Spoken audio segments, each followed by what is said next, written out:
I'm just dropping into a table discussion here on the sustainable technology element of technology in a cold climate. What are you talking about at the table? We were just talking about some of the big wins and the fact that the energy consumption in transport, for example, driving around in cars, is very large. And even if we moved entirely to electric cars, that would make it more efficient, but it is still a very large, it would still be a very large energy use. And one of the ways that ICT can help is by reducing the need to basically move ourselves physically around and move things physically around, and just trying to identify that as perhaps one of the transformative changes, and trying to think about other very major transformative changes that there might be out there. Hi, other ideas coming up here? No, it's just going to be a response to that. So. Right. I love the approach, because what you say is basically that let's look at where the big chunks are.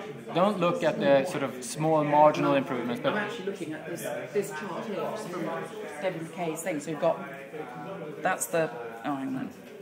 And what you say is so that, cars is quite a big chunk of the overall, and it's one that's quite easily addressable. And what is missing is basically the service perspective. What you're asking is how much of that car use is actually needed if we have another way of providing the meetings. But why don't we send recipes across the ocean instead of sending the cookies or whatever?